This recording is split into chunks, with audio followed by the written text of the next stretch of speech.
Hello friends, welcome back to Ilham Classes. I am Ilham Ahmed and today we are going to learn about Class 8 NCERT Science Chapter number 1 Crop Production and Management second part. In this video we learn about preparation of soil. This is the first topic of this video is preparation of soil. इसका meaning क्या है? यानी कि मिट्टी का तैयार करना. मिट्टी का खेती करने से पहले मिट्टी को तैयार करना. अब इसकी लाइन बाय लाइन एक्सप्लेनेशन देखते हैं. इसमें कह रहे हैं the preparation of soil is the first step before growing A crop.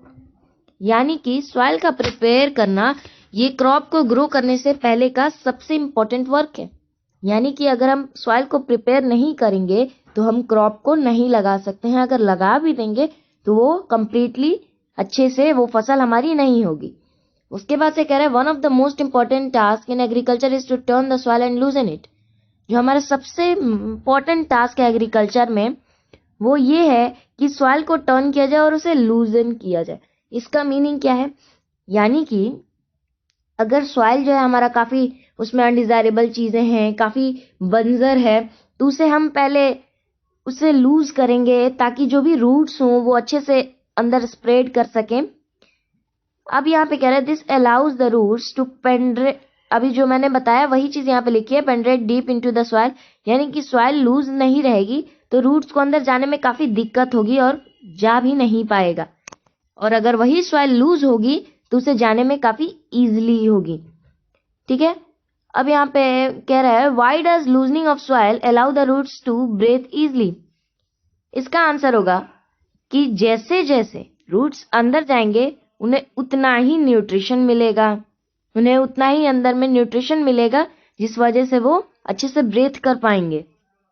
अब यहाँ पे कह रहा है the loosened soil helps in the growth of earthworms and microbe present in the soil. यहाँ पे एक काफी इंपॉर्टेंट बात की है माइक्रोब्स के बारे में. इन सब चीजों के बारे में हम सेकंड चैप्टर में भी पढ़ेंगे. यहाँ पे दिया हुआ है the loosened soil helps in the growth of earthworm. अगर सॉइल लूज रहता है ना तो उसके अंदर कुछ बैक्टीरियाज भी ग्रो करते हैं, कुछ कीड़े भी ग्रो करते हैं जैसे कि अर्थवर्म और कुछ माइक्रोब्स. अब यहाँ पे कह रहा है these organisms are the friend of the farmer since they further turn and loosen the soil and add humus to it. But why does the soil need to be turn and लूजन.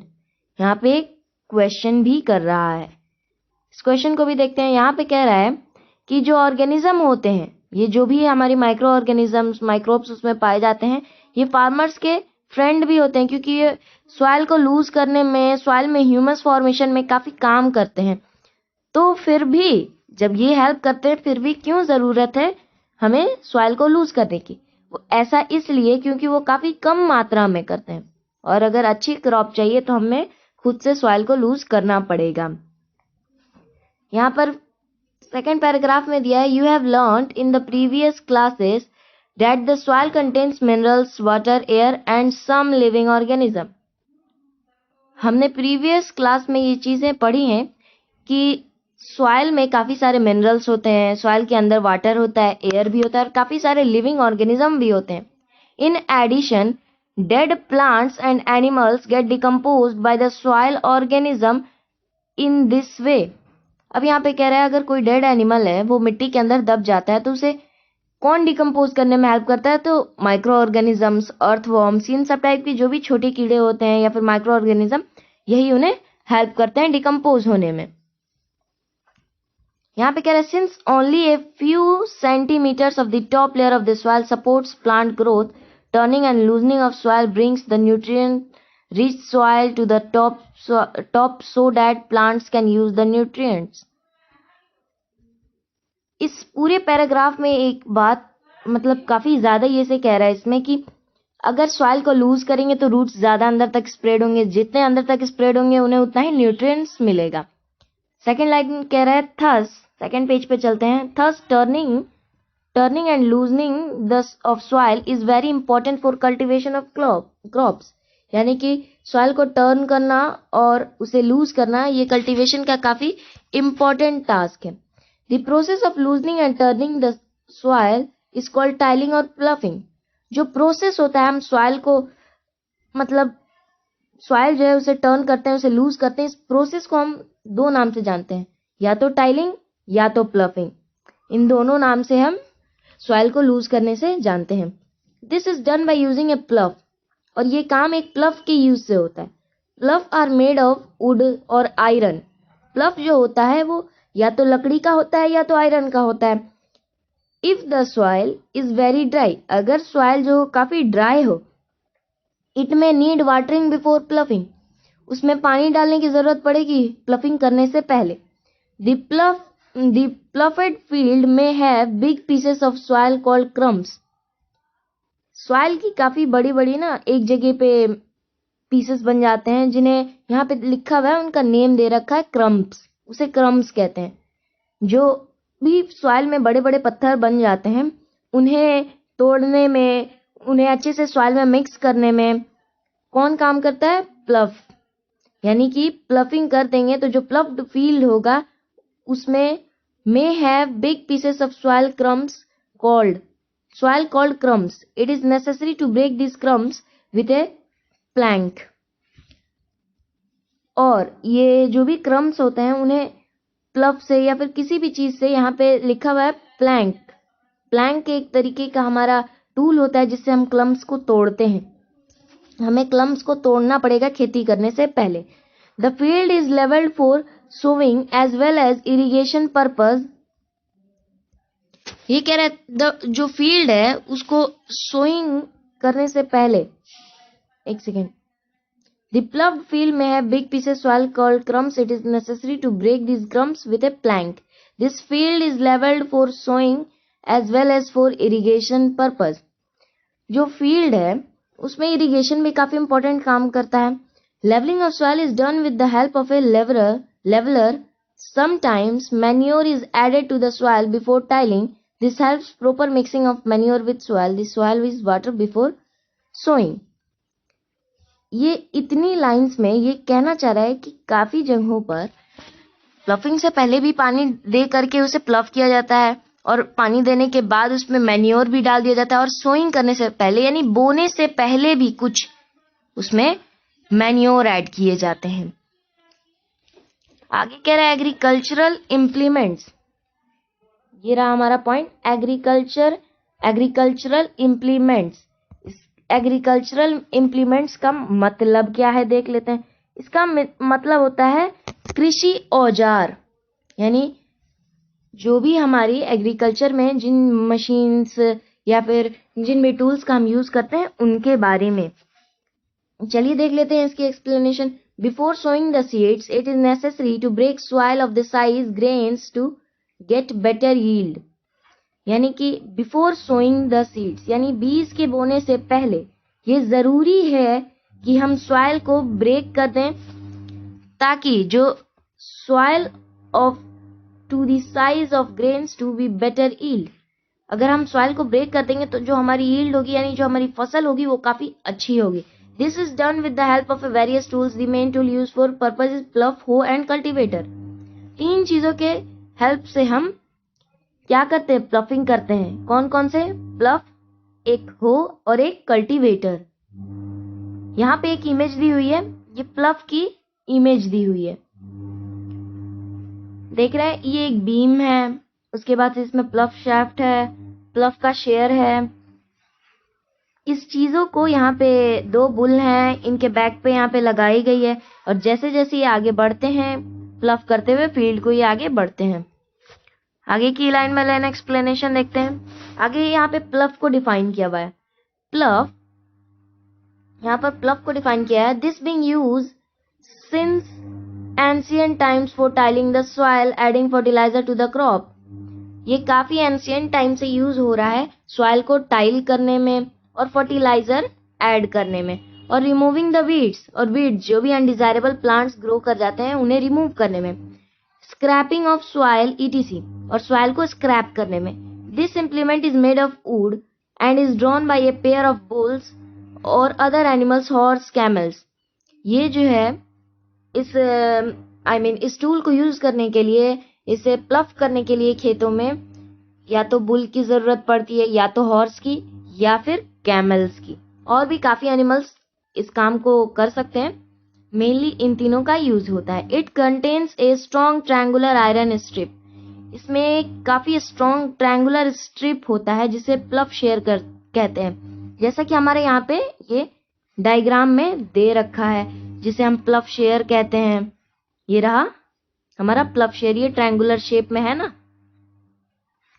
फिर देख लेते हैं ऊपर आगे क्या कह रहा है। आगे कह रहा है प्लफ share, the main part of the प्लफ is a long rod of would. जो इसका मेन पार्ट होता है वो होता है लॉन्ग लॉग ऑफ वुड, यानी वुड का एक लंबी सी डंडी, विच इज कॉल्ड प्लफ शेफ्ट। जिसे जैसा कि हमने अभी देखा था, ये ऐसे हमारी ये में बनी हुई है ना, यहाँ पे ये जो चीज है ना, यही है हमारी प्लफ शाफ्ट, ये ठीक है। There is a handle at one end of the shaft, और उसके एंड में ऐसे ऐसे दो करके ना पार्ट्स दिए हुए थे, इसे क्या कहते हैं हम, उसकी handle. The other end of attach to the beam which is placed on the bull's neck. जो उनका एक सेकंड ये होता है, बीम होता है, उसे हम जो बुल्स होते हैं उनकी नेक पे अटैच कर देते हैं, ताकि वो जब चले तो साथ साथ उस प्लफ को लेके चले। One pair of bulls and make can easily operate ए प्लफ। एक पेयर ऑफ बुल्स यानी कि दो बुल्स जो है काफी इजिली एक ऑपरेट कर सकती हैं प्लफ करने में। The indigenous wood plough is increasingly being replaced by iron plough nowadays. आज के दिनों में जो पहले वुड के यहाँ पे ये जो वुड की चीजें यूज हो रही थी, इसे अब लोग स्टील में या फिर आयरन में कन्वर्ट कर लिए हैं। यहाँ पे अब हो के बारे में समझ लेते हैं। हो के बारे में क्या कह रहा है, हो it is a simple tool which is use for removing weeds and for loosening the soil. Same काम करता है, बस थोड़ा टाइप अलग है। सेकंड पेज में इसका भी डायग्राम हमारा दिया हुआ है। It has a long rod of wood or iron, a strong broad and bent plate iron is fixed into ends and। आगे क्या कह रहा है, ये उसकी शेप को डिफाइन कर रहा है और हमारा यहाँ पे उसका शेप दिया हुआ है। ये वुड का भी होता है काफी जगहों पर, और ये जो है हमारा बेंट प्लेट है, इसी बेंट प्लेट से हम सॉइल को लूज करते हैं। ये जो ग्रिप है यहाँ पे, और ये जो बीम है ना, यही बुल्स के नेक पे अटैच होती है। ये हैंडल है, ये ग्रिप है, इन्हीं चीजों को वहां पर डिफाइन किया हुआ है। इसकी जो बॉडी है उसी को वहां पे डिफाइन किया हुआ है। आगे कह रहा है cultivator. Now days ploughing is done by A tractor driven cultivator. The use of cultivator save labour and time. आज के दिनों में हम कल्टीवेटर का सबसे मेनली यूज करते हैं। कल्टीवेटर मीन्स एक ट्रैक्टर होता है, उसके पीछे कुछ इस तरीके का एक टूल लगा रहता है। इसकी मदद से जैसे जैसे ट्रैक्टर जो होता है वो आगे बढ़ता है, वो सॉइल को प्लफ करते हुए ही चलता है। इसकी मदद से टाइम भी बचता है, लेबर भी बचता है। अब यहाँ पे दे रखा है हमारा अगला पॉइंट, सोइंग यानी कि बोना। Sowing is the most important part of the crop production. Sowing जो है काफी इंपॉर्टेंट पार्ट है भाई, सोइंग नहीं करेंगे तो क्रॉप ही कहां से होगी। Before sowing good quality seeds are selected. Sowing करने के लिए काफी अच्छी क्वालिटी के सीड्स को हम सिलेक्ट करते हैं, ताकि हमारी जो यील्ड हो वो काफी अच्छी हो। Good quality seeds are clean and healthy seeds, a good variety. Farmers prefer to use the seeds which give a high yield. Farmers उन्हीं सीड्स को प्रेफर करते हैं जो कि काफी अच्छी फसल देती है। अभी तो HYV की सीड्स काफी फेमस है। उसके बाद से कह रहा है सीड सिलेक्शन। यहाँ पे ये पहली जो है ना सीड सिलेक्शन को थोड़ा सा समझा रही है। One day I saw my mother put some gram seeds in a vessel and pour some water on them. After a few minutes, some seeds started to float on top. I wonder why some seeds float on water. यहाँ पे ये कह रही है कि एक दिन मैं अपनी माँ को देखी कि वो कुछ चने जो है ना एक वेसल में, चने की जो सीड्स होती हैं उन्हें एक वेसल में रख रही है, और कुछ समय के बाद कुछ सीड्स जो थे ना वो उस पानी के ऊपर फ्लोट कर रहे थे, उसके ऊपर फ्लोट कर रहे थे। तो वो देख के ये हैरान रह गई कि वो फ्लोट कैसे कर ले रहे हैं और बाकी क्यों नहीं कर रहे हैं, सिर्फ कुछ ही क्यों कर रहे हैं। तो इसका आंसर यहाँ पे दिया हुआ है, are there seeds which float on water would those be lighter और heavier than those which sink. इसका आंसर मैं आपको बताता हूँ। इसका आंसर होगा कि जो सीड्स खराब होती हैं, अंदर से खोखली होती हैं, जो अच्छी यील्ड नहीं देती हैं, वो ऊपर जो है ना फ्लोट करने लगती हैं। क्या करने लगती हैं? फ्लोट। और जो अच्छी होती हैं वो नीचे ही रह जाती हैं। जो फ्लोट करती हैं हम उन्हें क्या करते हैं, निकाल के फेंक देते हैं, और जो फ्लोट नहीं करती हैं उन्हें हम सोन कर देते हैं। यहाँ कह रहा है why would be they be lighter, damage seeds become hollow and are thus lighter. यहाँ पे वही बात कहा है कि जो सीड्स डैमेज होती हैं वो सीड्स क्या होती हैं, वो अंदर से खोखली होती हैं और इस वजह से वो लाइटर हो जाती हैं, यानी हल्की हो जाती हैं। This is a good method for separating good healthy seeds from a damage ones. और ये काफी अच्छा मेथड है हमें डैमेज सीड को अच्छे सीड से सेपरेट करने का। यहाँ पे कह रहे before sowing one of the important task is to know about the tools used for sowing seeds. Seeds को सो करने से पहले एक इम्पोर्टेंट टास्क होता है, जिसके एक टूल होता है जिसे हमें काफी अच्छे से जान लेना चाहिए। उस टूल के बारे में यहाँ पे दिया हुआ है ट्रेडिशनल टूल। यहाँ पे इसका इमेज दिया हुआ है, ये इमेज देख रहे हैं, इस इमेज में ये जो हमारा यहाँ पर यूज हो रहा है इसी चीज के बारे में दिखा रही है। ये एक ट्रेडिशनल टूल है, तो चलिए इसके बारे में पढ़ लेते हैं। यहाँ पे क्या लिखा है, traditional tool, the tool use traditionally for sowing seeds is shape like a funnel. ये एक फनल की तरह शेप रहता है, जैसे कि ये फनल नहीं होता है ऊपर से कोन की टाइप में, इसे फनल कहते हैं। The seeds are filled into the funnel, pass down through 2 or 3 pipes having sharps in these end parts into soil and place seeds there. इसमें काफी सारे ब्लेड्स लगे होते हैं, काफी शार्प ब्लेड्स। ऐसे एक पाइप सा होता है, ऊपर से वो लोग सीड्स डालते हैं यहाँ से, और इसमें काफी शार्प से यहाँ पे ब्लेड्स लगे रहते हैं, और इनके थ्रू यहाँ पर ये जो सॉइल में आता है ना, सॉइल में ये डायरेक्टली सारे के सारे जो सीड्स होते हैं वो लग जाते हैं अच्छे से। अब आगे यहाँ पे क्या कह रहा है, ये यहाँ पे सीड ड्रिल। इस सीड ड्रिल का यूज कहाँ होता है, अभी हमने ट्रैक्टर्स के पीछे देखा था, उसी में होता है। इसके बारे में यहाँ पे क्या कह रहा है वो भी हम जरा देख लेते हैं। Seed drill, nowadays seed drill is used for sowing with the help of tractors के हेल्प से सो करने में भी ये यूज होता है। The tool sows the seeds uniformly at proper distance and depth. ये जो मशीन है ना, ये काफी अच्छे डेप्थ पे सीड्स को सो कर देता है। देखिए यहाँ पे इसमें ये जो पाइप्स दिख रहा है ना, इन्हीं में प्लेस होता है, इसी की मदद से वो क्या करते हैं, सो करते हैं। आगे कह रहा है हमारा, this prevents damage caused by the birds sowing of using a seed drills have saves times and labor। अगर हम सीड ड्रिल से, जैसा कि यहाँ पर हमारा दिया हुआ था अभी ऊपर पेज में, इससे हमें काफी टाइम लगता था, इस वाले से हमें काफी टाइम लगता था, और जब हम इससे करेंगे ये लेबर भी बचाएगा, टाइम भी बचाएगा। यहाँ पे अब ये भूजो क्या कह रहा है देख लेते हैं। भूजो कह रहा है, there is a nursery near my school, I found that little plants were kept in small bags, why are they kept like this. इसने फिर से एक सवाल किया कि मेरे स्कूल के पास एक नर्सरी है और मैं वहां पे देखता हूँ जो भी छोटे प्लांट्स होते हैं उन्हें वो लोग एक स्मॉल बैग्स में, यानी छोटे छोटे बैग्स में वो रखते हैं, ऐसा क्यों?